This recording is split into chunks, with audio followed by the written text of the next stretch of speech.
Welcome back to the Investing on the Go podcast, brought to you by Fund Caliber. This week, we break down how essential services like water, energy grids, and transport networks can offer stable returns, inflation protection, and exposure to key global themes in a portfolio. I'm Stacey West, and today I've been joined by Shane Hurst, co-manager of the FTF ClearBridge Global Infrastructure Fund. Shane, thank you for joining me today to talk about all things infrastructure. Thank you. Thanks for having me. And this is your first time on the podcast. So I want to start with a brief introduction of the fund. So give us a little bit of an overview. What are you trying to achieve with this fund and what type of infrastructure assets are you actually investing in?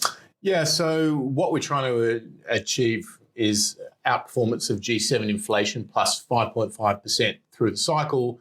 Our target is to really hit a 5% dividend yield with growth within the strategy. We only invest in global listed infrastructure. The portfolio itself is anywhere from 30 to 60 stocks. And ultimately what we're trying to get to is kind of the benefits and those key characteristics of infrastructure being extracted out of those listed companies. And that really allows a portfolio to be more diversified, obviously have an inflation hedge, which infrastructure is very unique in the way it offers that, good downside protection, and then exposure to some very, very attractive themes currently permeating through the infrastructure sector. And then what encompasses your definition of infrastructure? Yeah. I'm picturing airports and toll roads and all the traditional, but is there anything else alongside of it that kind of falls into your definition? Yeah, really good question. Look, for us, we do have a strict definition. So on one side, you have regulated utilities, whether they be electric, gas, water utilities, and they're very much essential service, monopoly type assets. You earn a regulated return off a regulated asset base. And on the other side, to your point, those types of infrastructure assets, so your airports, your roads, your rail assets, your ports, which are more GDP sensitive, but nonetheless, you have great certainty of cash flows going forward. I'd say what's really important about our process, more than what we do invest in, is what we don't, because there's a lot of, shall we say, infrastructure wannabes out there that have volatile cash flows, exposure to commodity prices, maybe advisory businesses, which aren't what we would call core infrastructure, and so wouldn't deliver that very stable risk-adjusted return that we hope to deliver for our investors going forward. And you mentioned utilities there, so I want to pick on water, which you mentioned. Yeah. So what makes up water infrastructure? Is it just a traditional water company like in the UK we would have Thames Water, for example? Yeah. Or is it also a waste management company? Is it a mix? Is it a combination? What is the appeal of kind of water as a utility? So you are right. It's not well known, and it tends to be a mix of both. For us, really the two regions we would invest in water utilities would be the US and the UK. UK water utilities have some of the best regulation in the world. I mean, most people in the UK obviously hate their water utility, which is fair enough because it obviously leads to higher rates. But as an investor in those utilities, you have a huge amount of certainty, and the reason you do is because they're absolutely essential to supplying water to a consumer, and they are monopoly assets. So what do they deliver for us as an investor? Well, now they have certainty post a recent final decision late last year. Their assets are growing at 6 to 10% per annum, which if you think about a regulated asset, that means they literally take that investment, put it into an asset base, and you earn a regulated, very stable return off it. So that's very attractive.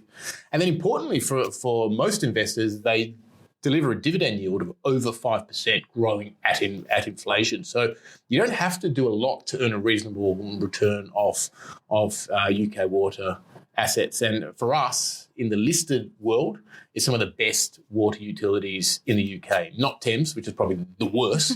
Some of the better ones, Severn Trent, Pennon, United Utilities are the listed ones, and our largest position in UK water utilities is Severn Trent. And then what about US? What kind of companies in the US are appealing? Yeah, so US water utilities, really there are two main ones that are large enough for us to invest in because we need the liquidity to kind of move in and out of these companies. American Water is one of them, probably the purest exposure, and then Essential Utilities is the other one.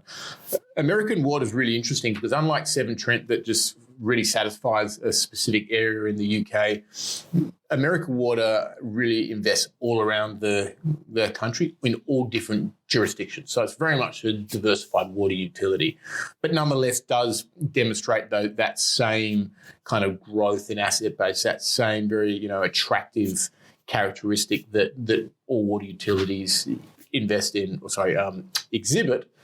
because they are essential services. And sticking slightly with the utilities, which I've seemed to pick on a bit, but is electric exposure, because once again is the exposure in the fund to these electric companies that you might, be your household suppliers? Is it a longer theme to the energy transition, for example? Again, maybe it's a combination of both, or something entirely different, because it's a good allocation to this fund. So it's our largest, what actually, when you get into that section of the fund, are you investing in?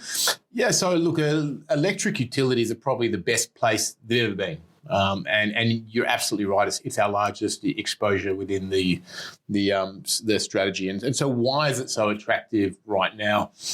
You are right. Decarbonisation. As much as the Donald Trump is a hater of what seems to be renewables in the US, you will still continue to see electrification. You'll continue to see, just to explain what electrification is, it's basically moving from fossil fuel dependence to electricity, and that electricity over time will be far more renewable and far less driven by fossil fuels. So that growth in electrification is a big positive for utilities who invest along that theme. Other areas like AI are very potent growth engines for electric utilities. Just to give you a great example, if you go back 20 years or even 10 years, the demand for electricity was quite flat. If you look at expectations, according to companies like McKinsey's over the next 5 to 6 years, you're going to see data centres drive electricity growth to those data centres at 20% per annum. So that is leading to greater amounts of investment for our regulated utilities. And then you have other areas like, reshoring. So obviously post-COVID, a lot of companies moved their infrastructure from places like Mexico back to the US to shorten their supply chains. And then obviously climate changes has led to the need to spend on resiliency capex. And so what is that? Well, basically, if you have a wildfire, if you have a storm, there are certain networks that are more exposed to be damaged. Resiliency capex is basically strengthening those grids, building them so that they can withstand fires, withstand storms. And again, that's another massive boom for electric utilities. So what does it ultimately mean if I boil it right down? Well, it means their asset bases, their earnings, their cash flows previously may have been growing at kind of low single digits, anywhere from 3 to 5% per annum in terms of earnings, or EPS growth, as they call it in the US and really around the world, to be honest. But going forward, that EPS growth could be up at 10, 11, 12%. So that leads to greater shareholder returns, greater growth in dividends, and ultimately, for us, hopefully, appreciation in share prices. And do you think this is going to be even a bigger part of the portfolio potentially going forward? You just listed so many different areas. Yeah. I'm thinking most notably probably for people listening, AI and technology and all of the need for the infrastructure that goes with that, including the electrics. Do you actually think that that is going to become a even bigger part of this portfolio? Maybe over time. It is a very large part of the portfolio, and there are a number of other things within the portfolio that generate very attractive returns. And we obviously need a diversified portfolio. You can't put all your eggs in one basket. But certainly there are still substantial opportunities. They are changing. We have moved some of our US exposure, which was a very large component, to Europe, because you are seeing a lot of the benefits coming through in Europe, but at more attractive valuations. So that's really where the shift's occurring. I think the ability to have much more in electric would just skew it away from that diversified portfolio that we'd like to run, so we can deliver those stable returns and dividends through the cycle. And we've talked now 2 utility examples, really. So let's have a little example then of that breadth and depth of diversification in the portfolio. So what is a kind of third area that you maybe would highlight for our listeners as a good example of that diversification that you mentioned? Yeah, so look, we have talked about utilities a lot. Why don't we talk about airports briefly? Last year, we increased our weight in airports overall. Really 3 main airports occupy our portfolio. ADP, or Airport de Paris, people would be quite familiar with Paris and Paris-Orly. And so, that will benefit as we see traffic pick up, especially from areas like China and around the world. We have seen a recovery of that traffic, but that's going to continue in the case of Airport de Paris. Aena, which is a Spanish airport group, we own within the portfolio, and they're going to see improving retail trends within their retail business. And then finally, Fraport, which is Frankfurt Airport. They also own some other airports. But, Fraport's an interesting one because you're seeing a classic cash flow inflection, and that's likely to occur in 2026. And again, what does that mean? Well, it means you should see, these businesses be able to pay dividends, and obviously be able to fund their capital growth going forward in a more efficient way. So airports themselves are a very attractive sector. One area I didn't mention but has really increased in our portfolio over the last year, pipelines. These are the pipelines, the long-haul pipelines that will transport oil and gas. Now, we only invest in regulated or contracted pipelines, but they are seeing a huge growth. And there's kind of 2 main reasons. The first is because people thought gas as a transition fuel was going to be short, right? I mean, they thought you could build out renewables and that could fill the gap, and clearly it can't. The way grids work, you need that stabilizing factor. And so that has helped valuations. But the other area is if you are seeing electricity growth in places like the US or around the world, the only thing people can build apart from renewables really in short time is gas-fired generation, which means you have an increased demand for gas infrastructure, and that's how it's benefiting pipelines. So that's another area of the portfolio that we think is very attractive right now. That's interesting. We have really up to now focused on US and UK. Is that where the bulk of this remit of this fund is developed markets, or can you go into emerging markets, or is there not opportunity? Yeah, so look, we didn't talk about Europe, but we have a large exposure in Europe as well. And I'd say most of our allocation is Europe, UK, North America. Can we go into emerging markets? Yes. Our current holdings are less than 5% currently in emerging markets. They have been higher. Most of our exposures tend to be in South America, Brazil in particular, because their regulation is just very, very good. And then Mexico, because they have a number of airports that are very high quality. I'd say, why do we not own more in those areas? Frankly, we are getting very attractive returns in developed markets. And when you think about the risk-adjusted returns that we're getting, they are very, very attractive. So if you have a choice of a more attractive risk-adjusted return in a developed market versus an emerging market return that may be higher risk, really you'd go for the developed market likely all the time. And that's what we've seen over the last few years. So could that change over time? Absolutely. Has it changed? Absolutely. But at the moment, we are getting very attractive returns in developed markets. And we did briefly mention Trump. And I'm gonna circle back to that briefly, if I may. Do you, when you're looking at Trump coming in, and you mentioned, when we talked about electrification and energy transition, but how much do the potential policy changes coming in from any new president, whether it be Trump or anyone, taking into effect politics, how does that play into this fund? Because a lot of infrastructure spending, especially in the US, can be dictated by who is in the White House. And is that something that you need to consider when you're looking at companies? Look, we certainly do. I think, honestly, that's a bit of a misconception. Okay.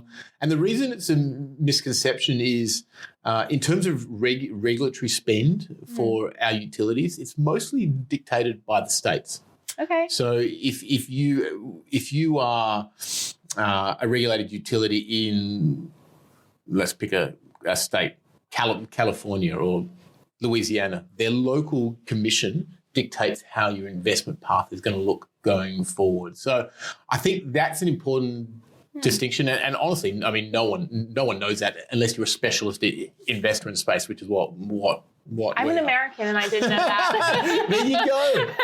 There you go. Well, so that is learn something new every day. You learn something new every day. So that is absolutely important to understand the dynamic of utilities and why nothing's changed really at the larger level. Now, obviously, he does have influence over certain policies, and that can at the margin create noise and tension and different direction of investment. So let's look at what Trump's doing for infrastructure, positive and negative.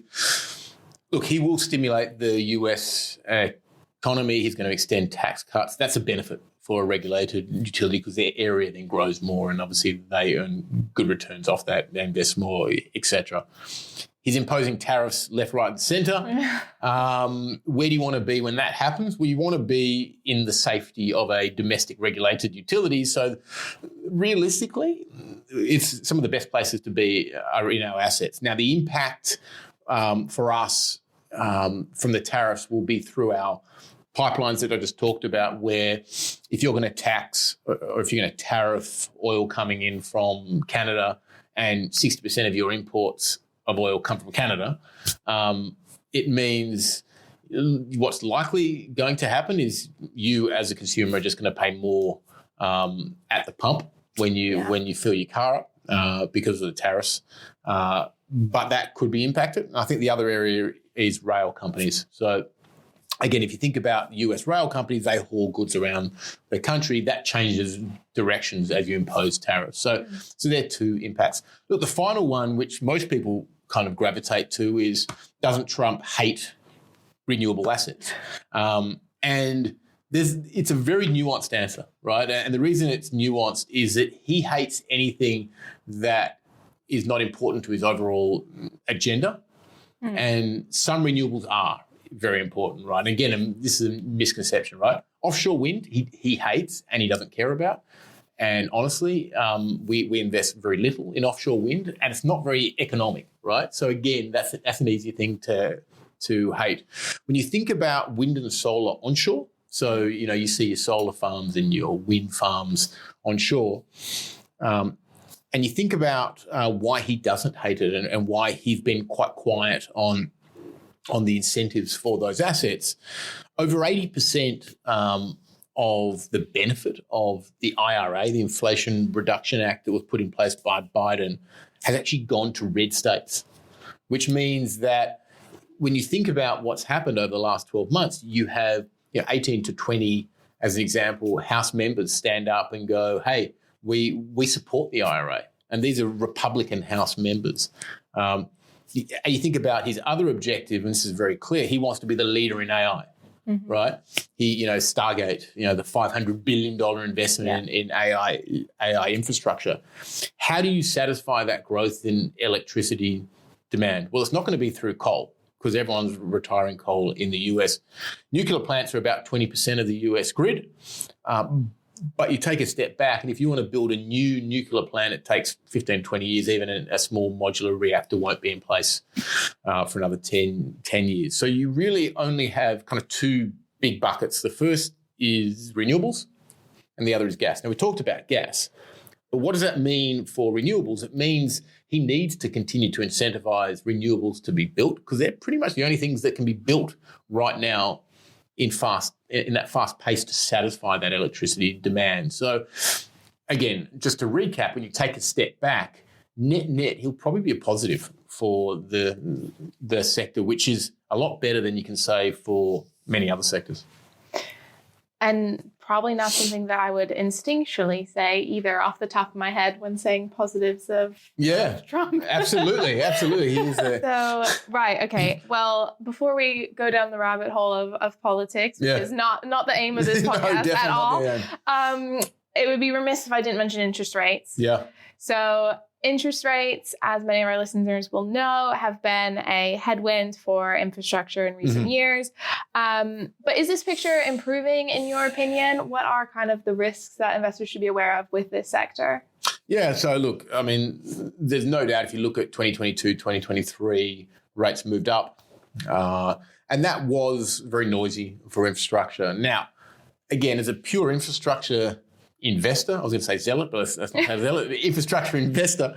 I'm not scared of rates moving up, because inflation gets passed through. Growth is actually a benefit, right? So it's not scary for me, but obviously there are some valuation impacts that people are concerned about in the market. So as they move up, obviously people by and large want to invest in kind of higher risk industrial stocks away from the safety of infrastructure.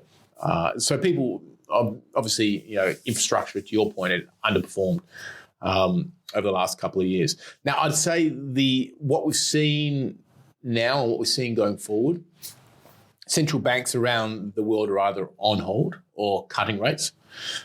So that is obviously a positive for rates and for bond yields. Bond yields are likely range bound, in our opinion. So you've seen them, in the US kind of trend in like a 4-ish to 4.7, 4.8 range. We think that will continue going forward.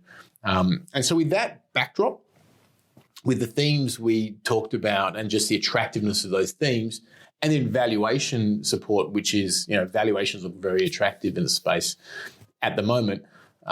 We think it's actually a very positive environment to invest in infrastructure stocks.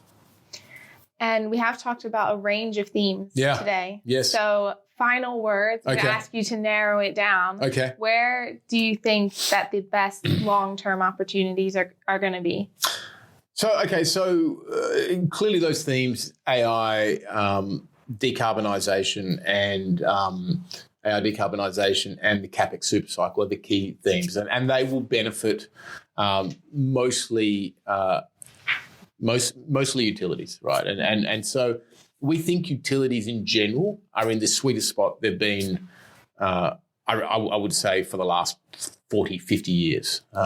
So that would be a very attractive area to invest in, and certainly why we have such high allocations there. I think thematically you are seeing, pipelines benefit from that, as we talked about, there is a structural increased demand for gas, and that's not going to abate anytime soon, especially in the US. And then you have idiosyncratic parts of the portfolio. We talked about airports as being, attractive. We didn't talk about toll roads, but toll roads are also quite attractive long-term concession businesses.